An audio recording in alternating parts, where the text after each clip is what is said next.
Assalamualaikum warahmatullahi wabarakatuh. Sahabat-sahabat Aksara, semoga tetap sehat walafiat, semoga tetap menjaga kesehatan diri dan keluarga tentunya. Hari ini kita kembali di acara Ngobrolin Puisi episode 4. Berasa udah 4 episode aja kita sekarang ini. Dan untuk kali ini kita bersama Mbak Asfidia. Sore, Mbak. Ya. Selamat sore. Mbak Ola, Theodora, ya. Dan Mbak Mike Peti. Nah, untuk kali ini yang akan membagikan pengalaman dan ilmunya kepada kita Mbak Asfi. Beliau ini telah punya kelas puisi online ya Mbak ya. Kemudian juga sudah memiliki beberapa buku puisi. Kita harapkan beliau bisa membagi pengalamannya kepada kita semua sehingga menambah pengetahuan kita mengenai puisi dan sastra pada umumnya. Begitu mungkin, silakan Mbak Asfi, apa yang kira-kira mau dibagikan kepada kita semua? Selamat sore semuanya. Selamat sore Mbak. Iya, selamat sore udah Mbak Ola, Kak Ardian, Mbak Mike. Hari ini, sore ini, alhamdulillah terima kasih saya diberi kesempatan untuk sharing pengalaman dan apa yang saya ketahui selama ini. Kebetulan saya memang beberapa kali ini memang mentoring sebuah kelas puisi khusus untuk perempuan ya. Perempuan rata-rata memang ibu-ibu muda gitu yang ingin sekali bisa belajar dan praktik menulis puisi dari awal. Jadi kita bisa sebut pemula ya mungkin ya. Jadi benar-benar yang dari awal yang harus melatih atau mengawali bacaan, referensi, harus benar-benar memahami secara teoritik, secara struktur, sampai dari praktik yang paling sederhana. Nah, kebetulan dari pengalaman saya memang untuk belajar puisi paling sederhana, itu ada materi yang selalu dicari oleh mereka. Jadi, mereka itu selalu ingin bagaimana menulis puisi yang maknanya bisa dalam, tapi dengan bahasa yang sederhana, gitu. Jadi bisa langsung mengambil tema atau ide dari hal yang sangat sederhana, gitu. Jadi untuk penghayatan atau untuk makna yang dalam itu memang tentu melalui proses yang dalam ya. Tapi untuk tipsnya atau triknya itulah yang banyak diminta atau dibutuhkan oleh teman-teman yang selama ini belajar menulis puisi bersama saya gitu. Nah, itulah materi yang sore ini akan saya bagi begitu. Ini apa langsung gimana udah langsung aja Mbak, silakan langsung share ya. Dibagikan langsung materinya. Oke. Oke. Sebenarnya simpel saja karena poinnya juga nggak terlalu banyak. Menulis puisi bermakna dalam dengan bahasa sederhana. Ya, yang pertama adalah memilih objek. Memilih objek ini memang harus ditentukan karena ini adalah awalan untuk memasukkan feeling ya atau struktur batin dalam puisi itu tadi. Jadi kalau saya biasanya memberi clue atau petunjuk kepada teman-teman itu pilih dulu objeknya. Yang paling mudah memang diri sendiri. Gitu. Jadi bayangkan kalau kepingin menulis tentang rindu, tentang kecewa, patah hati, jatuh cinta, atau menunggu, pilih yang paling bisa dirasakan atau empirik gitu ya. Jadi memang paling mudah ya diri sendiri. Coba yang paling sederhana memang diri sendiri. Contohnya aku. Nah, aku ini bisa digambarkan dengan ya sangat sederhana. Misalnya kita digambarkan dengan alam, contohnya dedaunan seperti itu. Langsung kita praktikkan langsung. Contohnya, akulah dedaunan yang gugur pada sabana rindumu. meliuk-liuk, tertiup angin penantian yang sendu. Nah, itulah. Jadi yang pertama objeknya, maksud saya tokohnya ya. Jadi yang kita ceritakan siapa, gitu loh. Gitu.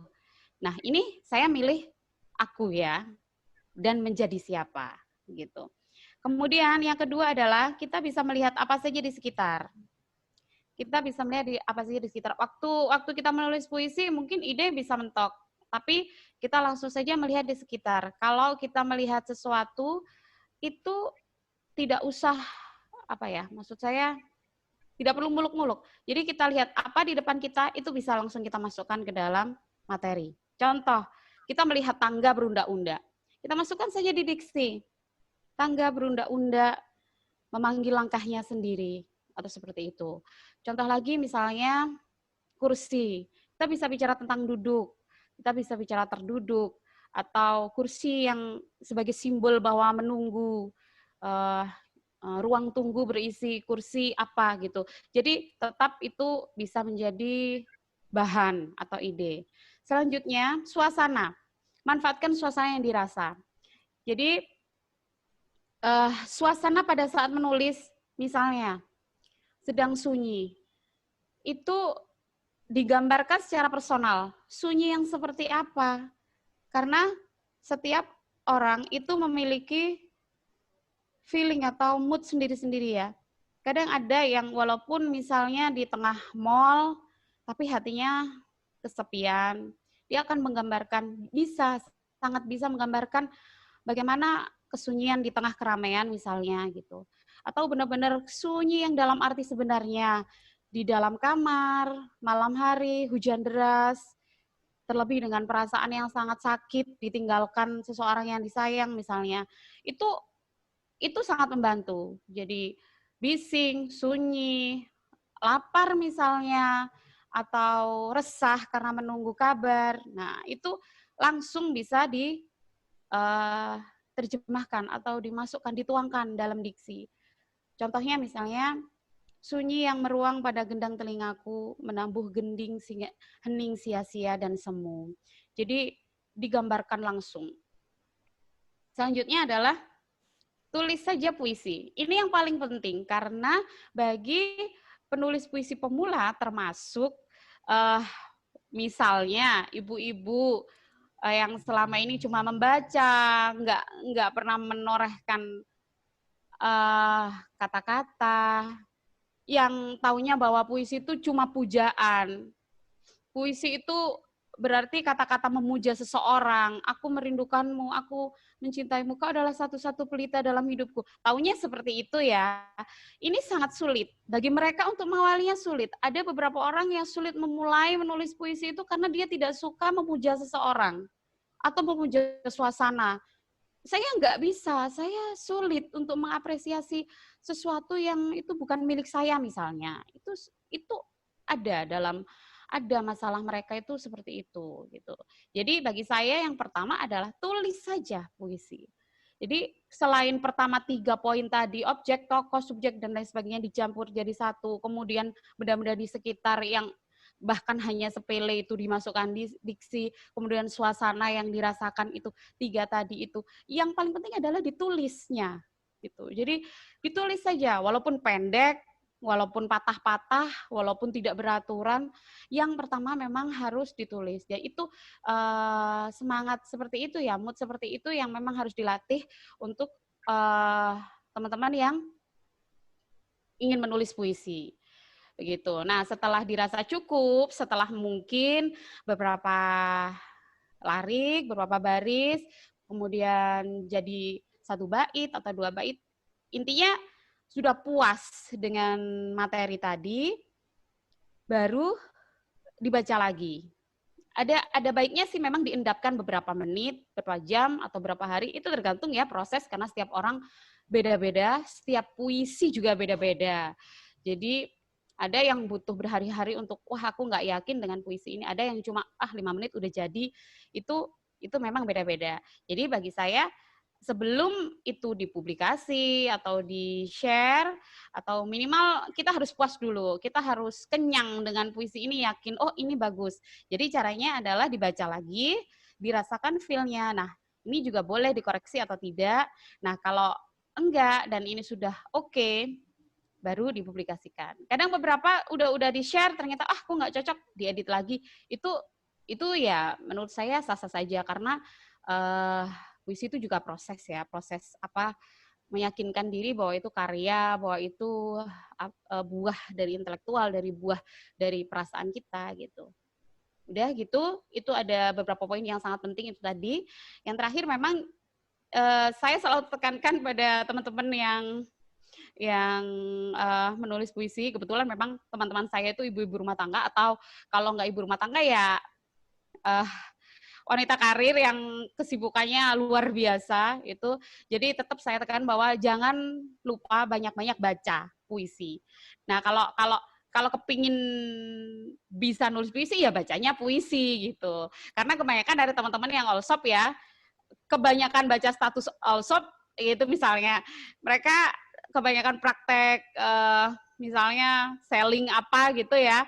Jadi mereka sulit untuk membuka dirinya gitu. Jadi kalau ingin nulis puisi yang bagus ya silakan baca puisi yang banyak-banyak, terutama dari penyair yang dikagumi.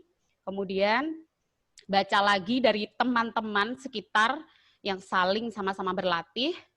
Kemudian latihan lagi, baca lagi, latihan lagi, dan begitu seterusnya. Ada lebih baik memang bergabung bersama komunitas karena kita bisa saling memotivasi, saling sharing, tukar ilmu, dan lain sebagainya. Begitu. Terima kasih, selamat mencoba. Itu dari saya, Asfidia, sore ini. Saya kembalikan pada Uda. Ya, Mbak Asfi, terima kasih. Ternyata memang susah-susah gampang ya sebenarnya ya menulis puisi. Karena berbagai faktor ya, seperti tadi mungkin ada yang background-nya ibu-ibu rumah tangga atau yang karir, atau mungkin memang orang yang sama sekali tidak bersinggungan dengan hal itu gitu. Tapi sebenarnya pada dasarnya sebenarnya mereka bisa, cuman belum terlatih aja gitu. Nah itu mungkin ada beberapa tips dari Mbak Asfi. Cuman sebelumnya mungkin dibacakan saja satu puisinya Mbak. Biar gitu. kita juga memahami bentuk puisi itu sendiri. Silakan gitu. Mbak. Oh baik, jadi saya akan memilih puisi yang saya gubah sendiri. Kebetulan puisi ini sangat memorable ya, karena puisi ini dibacakan pada waktu kampanye Cagar Budaya di Universitas Airlangga sekitar September 2019 lalu. Jadi memang ini bertujuan untuk mengisi acara untuk mengkampanyekan sejarah dan cagar budaya. Waktu itu diadakan oleh Kementerian Pendidikan Nasional. Judulnya Kili Suci Dalam Sunyi. Saya akan langsung bacakan ya.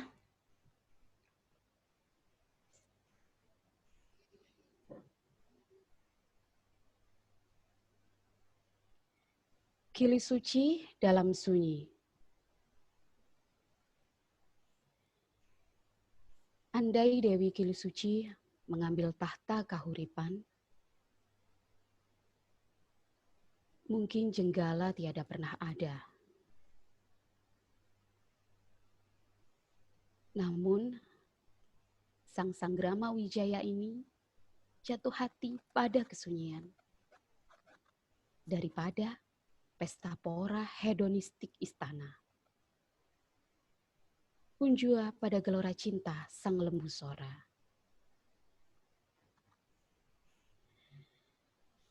Sang Dewi pun melangut sunyi pada goa Selo Mangkleng. Selo bermakna batu, sedang Mangleng berarti lereng gunung.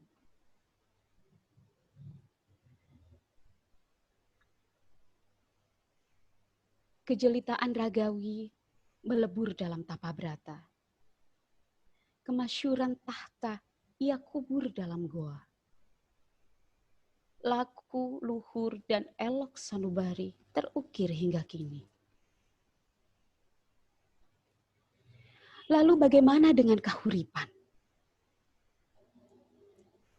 Jenggala dan daha adalah jawabannya. Kahuripan pun pecah, terbelah menjadi dua.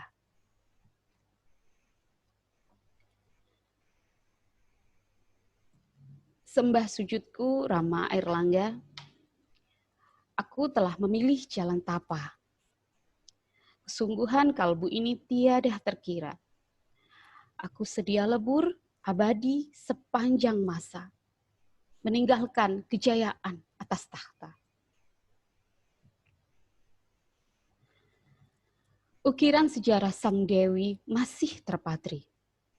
Dalam relief berjelaga hitam pekat, penanda peradaban masa lampau.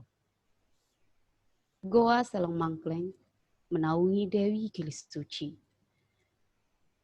Menjadi murni, menjadi suci, hingga mengabadi dalam prasasti.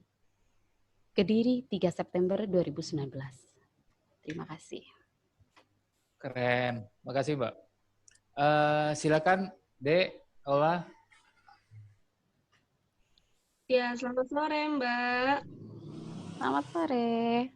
Keren visinya aku suka. Terima kasih. Ya, mau tanya dong untuk yang kursus online yang Mbak bilang ini kan wanita ya? Wanita ya. Peminatnya perempuan. Bagaimana Mbak? Peminatnya banyak nggak sih yang para wanita ini yang suka dengan puisi?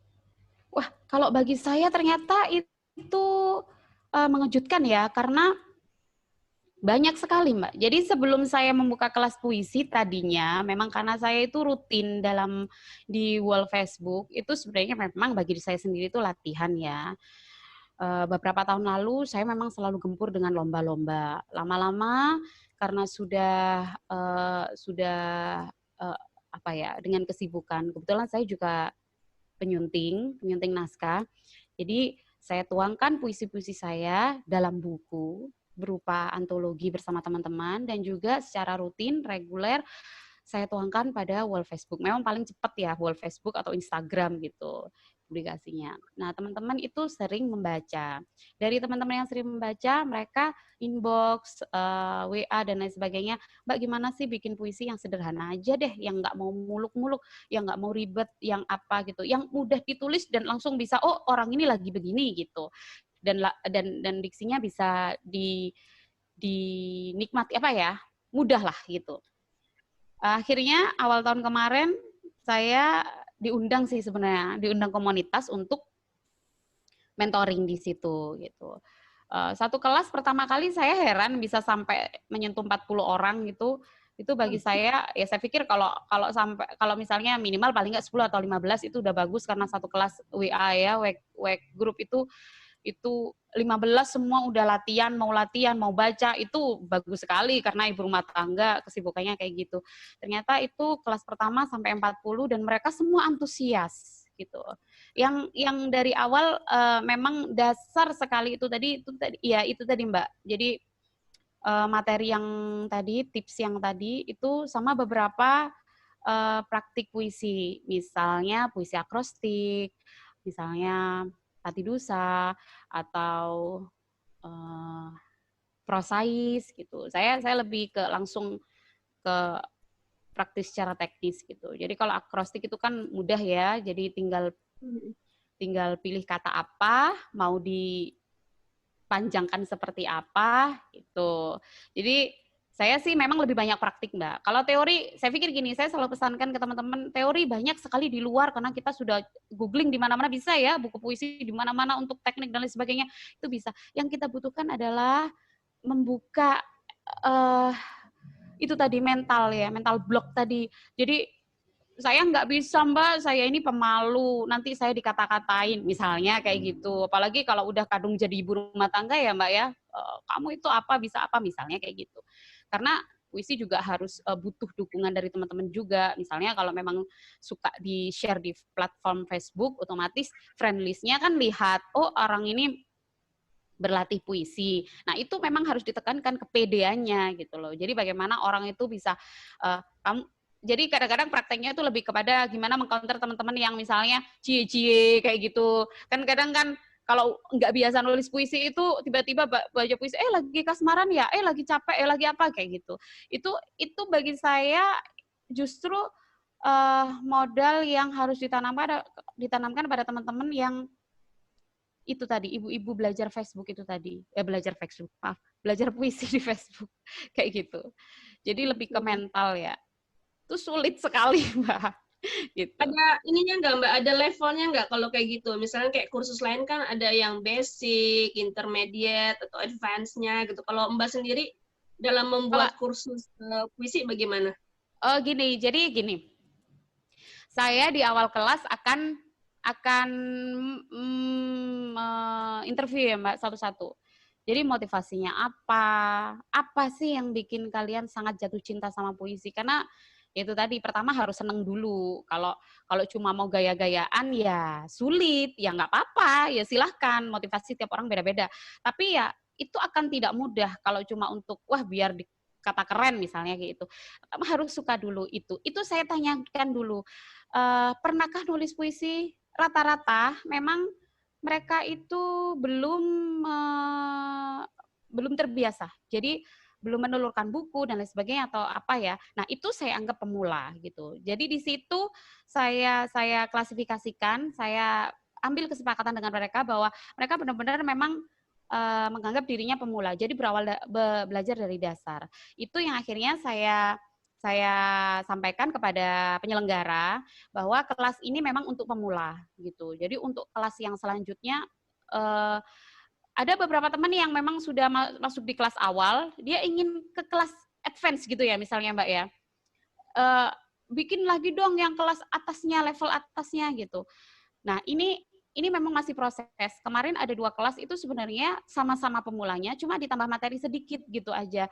Tapi teman-teman ternyata sudah menganggap itu level advance gitu. Jadi aslinya dari materi, dari saya dan dari penyelenggara itu belum memberi klasifikasi level seperti itu Mbak gitu. Cuma dari teman-teman aja yang akhirnya menge-push dirinya bahwa kalau aku dari training 1 udah bagus, udah jadi buku, udah bisa, mental block udah nggak ada gitu. Berarti aku ikut lagi di kelas yang kedua, nanti yang kupelajari lebih sulit lagi kayak gitu. Jadi di kelas saya memang belum ada yang sampai seperti itu materinya secara khusus ya. Tapi teman-teman melihat dari segi latihannya, gitu Mbak Mai. Oke, Mbak Momot silakan. Iya, aku kedengeran ya? Halo. Iya. Iya, aku dengar. Kedengeran Mbak. Iya, Mbak Asfi, tadi kan saya nyimak sharing Mbak Asfi. Nah, yang mau saya tanyakan adalah setiap kalau kita membaca beberapa karya-karya puisi dari teman-teman ataupun dari orang-orang yang sudah memang pakarnya di bidang puisi, secara nggak langsung kan akhirnya kita seperti kena melabelkan ya, misalnya gini. Kalau misalnya puisinya Bapak Sapardi ini cirinya tuh begini, atau puisinya siapa begini. Nah, yang mau saya tanyakan adalah apa perlu gitu ya setiap penyair atau puisi yang awam, misalnya orang-orang yang baru seperti saya contohnya, mempunyai ciri dalam setiap puisinya.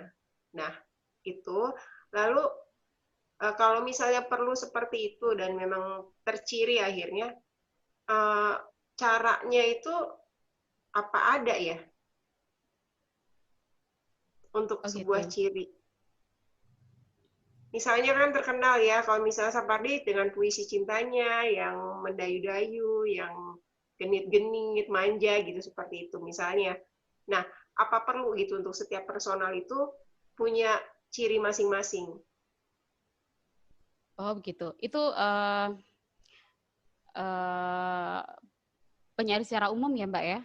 Secara umum dalam arti ya termasuk kita ini ya. Maksudnya produksi puisi yang secara umum dari mulai penyair level atas sampai yang sekarang ini ya. Maksudnya gitu ya, umum ya. Kalau menurut saya sebenarnya kalau ciri khas itu bisa butuh, bisa tidak ya.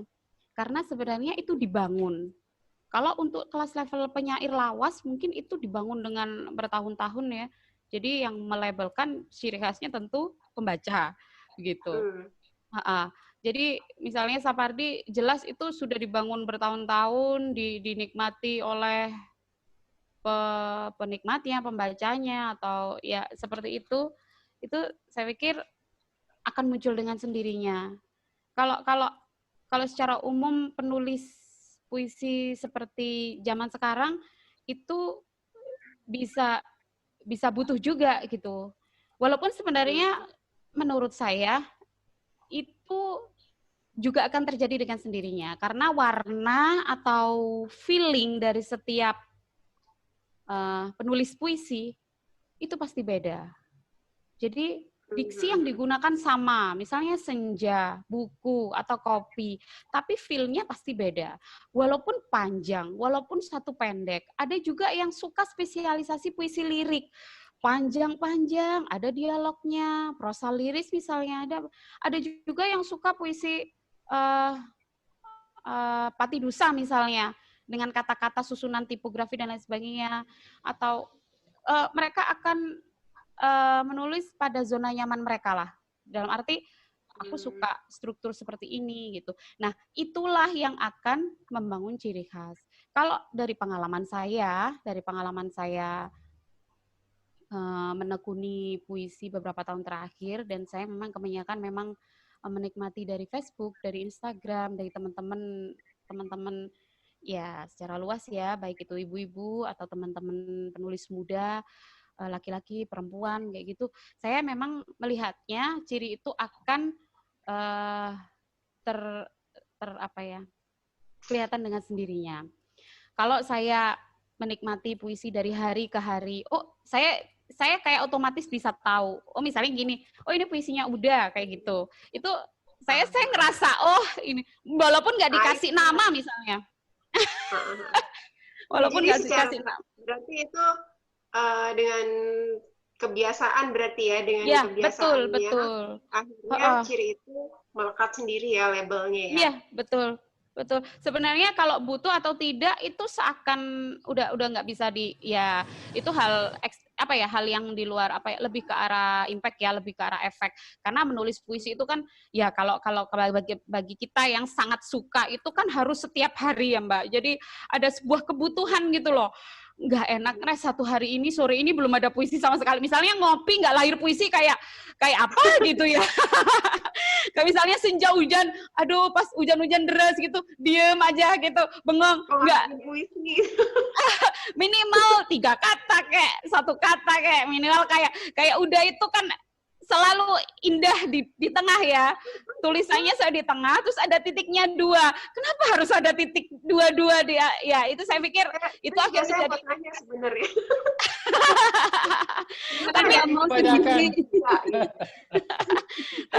Tapi akhirnya gini, saya pikir itu sebenarnya jauh dari aturan bagi saya karena saya kan mempelajari teori ya, jauh banget dari aturan. Tapi saya pikir itu akan menjadi satu, yaitu tadi ciri khas. Oh, ternyata itu bentuk.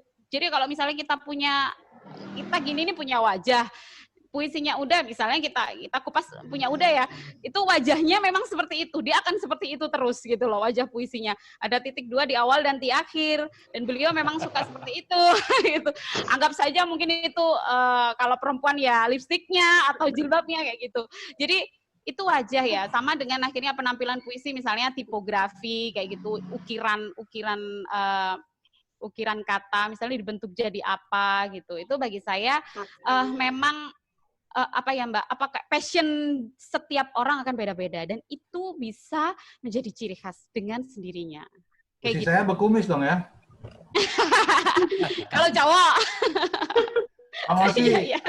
Coba masing-masing kasih statement kesimpulannya. Oke. Silakan Mbak Momo dulu silakan. Iya, silakan. Jadi sebenarnya dari kesemuanya tadi itu yang saya garis bawahi banget ya, itu adalah membuka mental block. Betul. Karena iya, jadi yang membuka mental block itu karena memang ternyata saya juga mengalami kesulitan di situ. Misalnya gini, nggak usah untuk perform ya, untuk memamerkan puisi itu kadang-kadang juga butuh celah ya, ntar di iya seperti itu. Sih, Mbak. Terutama kalau iya itu silakan, tadi. Ola. Iya. Iya, silakan, kalau aku ambil dari kesimpulan dari yang Mbak sudah utarakan tadi ya, sebenarnya menulis puisi itu nggak susah, sederhana gitu. Apapun bisa menjadi puisi. Bahkan apa yang ada di sekitar kita pun bisa menjadi puisi ya. Sebenarnya mungkin kita cari dulu, kita misalnya mau bikin tentang apa. Bisa tentang cinta, itu kan topik yang paling banyak banget orang minat ya. Seperti itu. Dan yang kedua, keberanian sih, mental tadi itu ya. Betul, keberanian. Berani dalam menulis dan berani juga untuk misalnya memposting gitu. Itu kayaknya kelanjutan dari pembicaraan kita yang di episode ketiga, bahwa kita harus berani seperti itu. Yang penting berkarya saja, yang penting menulis saja gitu. Seperti itu ya Mbak ya. Betul sekali. Silakan Mbak Asfi, mungkin ada yang terakhir yang pengen disampaikan. Jadi yang selalu saya tekankan kepada teman-teman yang sama-sama, saya memang memanggil mereka peserta kelas, jadi bukan murid, atau walaupun mereka panggil saya cikgu atau mentor apa-apa, bagi saya mentoring ya, coaching atau latihan. Kita latihan bersama. Jadi saya tekankan bahwa bacalah, selalu baca dan latihan. Di situ akan terlatih, mental kita akan terbuka dengan sendirinya. Semakin banyak berlatih, semakin banyak misalnya setiap hari mengepost posting di Facebook atau IG atau Twitter atau semua dah platform yang memang disukai dari puisi kita, itu akan mengikis rasa itu tadi, ketertutupan blok tadi. Jadi ilmu yang diterima, teori yang diterima itu bisa dari mana saja, tapi kemauan untuk berlatih dan tidak gentar sama komentar netizen misalnya, itulah yang harus dilatih setiap saat. Karena itu juga wujud dari mencintai puisi tadi. Kita harus benar-benar naksir ya, harus cinta. Benar-benar harus, saya nggak peduli, saya harus menuangkan perasaan saya yang selama ini hanya terpendam misalnya, dan ini juga salah satu faktor untuk healing, self healing juga, terutama untuk perempuan-perempuan yang selama ini menyimpan karena sulit mengeluarkan ekspresi dan lain sebagainya, bisa dikaryakan, dikeluarkan, dituangkan dalam bentuk puisi. Jadi pesan saya memang yaitu tadi, tidak ada ilmu yang sia-sia tentunya, teori di mana bisa didapatkan, tapi yang penting adalah menulis puisi adalah yang paling bagus adalah dimulai gitu. Jadi silahkan membaca, silahkan berlatih dan memulainya. Begitu. Terima kasih. Oke, terima kasih Mbak Asfi. Jadi ya mungkin yang bisa kita simpulkan memang teruslah menulis, berani, jangan takut karena itu sebenarnya ekspresi kita gitu loh. Iya, betul. Orang nggak akan bisa menilai ekspresi kita. Orang nggak akan bisa menjudge ekspresi kita. Karena terus masing-masing nanti para penulis puisi itu akan menemukan cirinya sendiri sesuai dengan stylenya dia, sesuai dengan kondisi dia, sesuai dengan lingkungan dia. Jadi di lingkungan yang berbeda, pasti style juga akan berbeda. Dan seperti Mbak Asfi bilang tadi, teruslah membaca, terus perbanyak referensi, karena itu penting untuk menambah kosakata, menambah diksi, menambah pengetahuan. Dan satu lagi berani ya Mbak ya. Harus berani jangan takut. Dan mulailah menulis. Jangan dipendam. Daripada curhat nggak karuan, mending tulis puisi ya Mbak. Betul sekali itu. Oke. Jadi terima kasih Mbak Asfi, senang banget bisa sharing hari ini. Mudah-mudahan sehat walafiat. Amin, dan amin next semuanya. Mungkin bisa kita ketemu lagi. Terima kasih Mbak Mike, terima kasih Ola. Sore Mbak Mike, Mbak Ola. Insya Allah nanti kita ketemu lagi di episode berikutnya. Sahabat-sahabat aksara, alhamdulillah sudah selesai episode 4 kita hari ini. Mudah-mudahan apa yang kita bicarakan hari ini bisa menambah pengetahuan kita semua, bisa menambah keberanian kita semua untuk terus menulis, terus berkarya, cueklah terhadap sekitar. Pokoknya hajar ya Mbak ya? Iya, hajar. Ya, oke. Terima kasih semuanya. Assalamualaikum warahmatullahi wabarakatuh. Sama semuanya. Waalaikumsalam warahmatullahi wabarakatuh. Selamat sore. Sore.